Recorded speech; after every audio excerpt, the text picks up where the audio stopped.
Hello, my name is Dante Renee, and welcome to the 10 Room Bizarro YouTube page where I talk about films that I believe need to be talked about more. Like tonight's film, 1975's, I'm going to censor this cover, Rolls-Royce Baby. That's Lina Remay on the front there.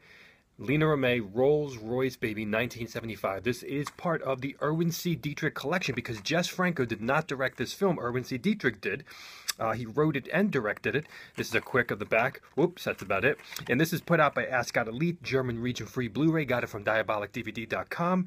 And, you know, interestingly enough, it says that Erwin C. Dietrich, of course, directed this film, and Erwin C. Dietrich produced a lot of a portion of Jess Franco films, like Voodoo Passion and Women in Cell Block 9, a lot of which I've reviewed on this YouTube page that have been put out by Ascot Elite in this German region-free Blu-ray collection. But this is one with Lina Remay from the mid-70s. And when you put some perspective on this, a movie that I've reviewed in this YouTube page called Midnight Party was just shortly after this, I believe, in year span. And there's some rumors that Jess Franco kind of directed a few scenes in Rolls-Royce Baby. So let's get into this very interesting film, because when you think of Lina Remay, you typically think of Jess Franco. And this is a case where Jess Franco's producer, who is obviously a very big director. I've reviewed a lot of Erwin C. Dietrich's films in this page as well, like the Six Swedes films, for example, where he had Erwin C. Dietrich direct a film with his main squeeze, Lina Remay. So with his wife, with his woman, with his muse. So let's get into this film here. It's very, very interesting. Rolls-Royce Baby. There's Lina Remay. I'm covering up her breasts right there, and there's a Rolls-Royce right behind her.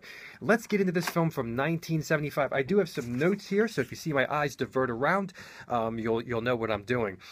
Now, we have Lina Remay in here without Jess Franco, and she's a woman, a star, a sexual being. Her life, her body, her passion, her fantasies, what drives her. And this is the core focus of Rolls-Royce Baby. I would go out to say that if you are a Lina Remay fan, you need to see Rolls-Royce Baby, okay? Because this is her movie. This is a movie completely focused upon her as this sexual being and this star. If you like Lina's presence, this is for you. This film is hypnotic, it is surreal, it is dreamy, it is late night. It just has a very, very beautifully, awesomely slow pace to the proceedings. And it envelops you in some sort of mental state, sexual state. So let's get into Rolls-Royce Baby from 1975. The first thing we're going to look at is the music in this film. The first thing that I noticed was that the music in this film, I believe also done by Walter Baumgartner, who did a lot of Dietrich's films and also Franco's films that Dietrich produced. In this particular film, we do have the same piece of music that is in Girls in the Night Traffic. Girls in the Night Traffic, which I reviewed in this YouTube page, which Jess Franco directed. So the same piece of music, you can hear it in the menu screen. You can hear it in the menu screen of Girls in the Night Traffic. It's a great piece of music. It's jazzy, soft, kind of almost soft, jazzy, disco, erotic, late night sleazy, interesting. There's guitar work in it, which is really interesting. Yes, you have that main piece of music that I heard in Girls in the Night Traffic, but you also have other variations and other pieces of music in this film as well. Like I said, with some guitar work in here.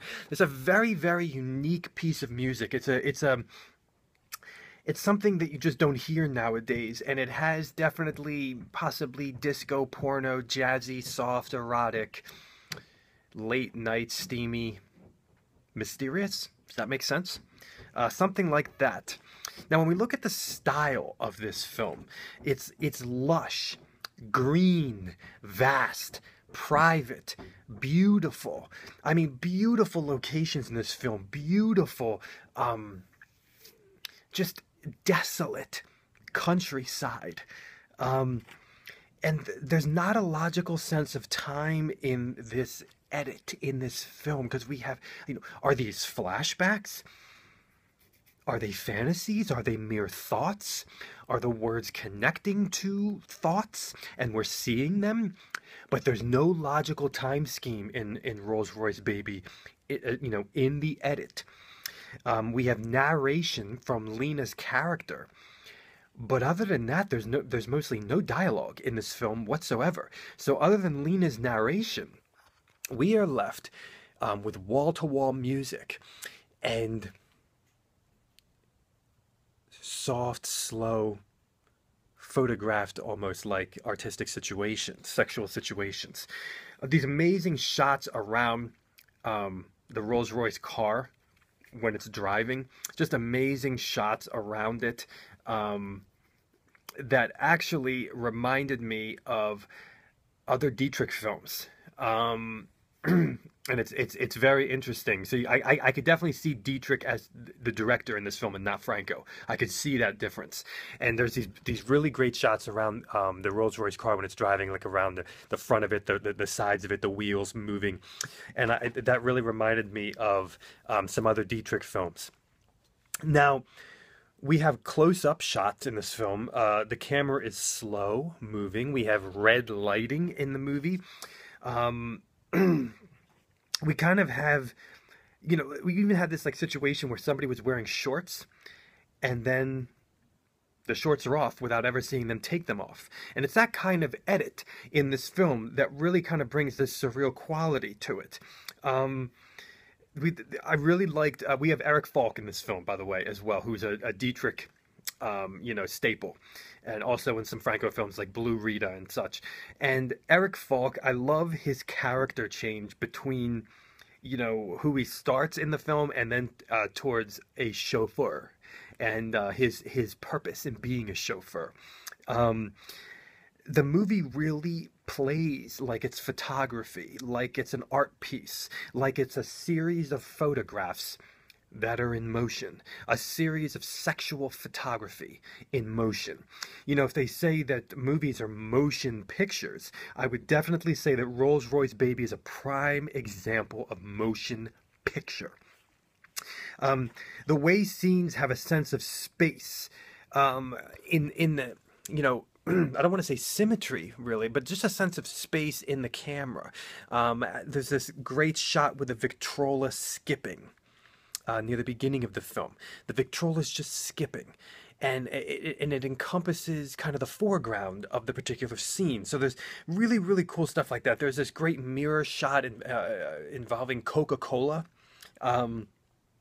There's like a section where we have flowers or kind of these screws like blocking or kind of blocking the frame or blocking the picture, and then also shooting through things, which Dietrich definitely does, and so does Franco. It's very slow, erotic, fiery, lusty, this film. Definitely. There's this amazing shot of Lina Romay walking at night, and it looks like night, but it also looks like dusk. It kind of has both of those vibes. Whatever he's doing with the lighting, if he is in fact adding lighting, it just brings a very weird, mysterious vibe to the scene of her with her back facing us walking down the street at night. It's like a blue, dark sky, and the light is shining on Lina. Sexually, because this really is just a surreal sex film, a motion picture. So interesting. We have a mix of soft, simulated sex and some harder stuff, simulated and real. We have oral sex, heterosex, lesbian sex. We have this crazy truck orgy. Yes, a truck orgy in the back of the truck. Masturbation, this crazy shaving of pubic hair scene in the film. If any of you like women shaving their pubic hair, you're going to love this. Just Lena's body. It's like her body is the substance of this film. Her sexuality is the substance of this film. Lena is sex in this movie. There's this one scene where she's shaking. I mean, she's shaking, and I don't necessarily know if that was, like part of the script, part of what she was to do, but it was almost as if the sexual energy was so real in this particular scene that she was shaking. Her body was just these slight kind of convulsive like types of shakes, beyond her control or something. And you watch this film and you wonder how much of it was improv, how much of it was scripted, how much of it was Lena, just on the fly. And Rolls-Royce Baby, just picture this this Rolls-Royce vehicle, this chauffeur driving, this sexual being in the back seat and picking up people. And this massive type mansion house in desolate countryside green area. Always mostly seemingly daylight with some night shots like I mentioned. And this poetic type of also sexual, vulgar narration. And the freedom in the sexuality in this film. And really seeing how Lena Romay owned everything that she did. I've reviewed stuff when she was in her 40s or, older, like in Mary Cookie and the Killer Tarantula. And then you look here at 75 when she was younger, and she owned everything that she did, no matter what she looked like, no matter how, what the movie was, she owned it.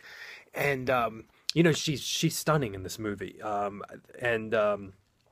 This is definitely a movie to watch late at night. For some reason, I just feel that, It's interesting how sometimes I say that on this page, and sometimes I just feel that. But definitely, it feels like a movie that needs to be watched late at night.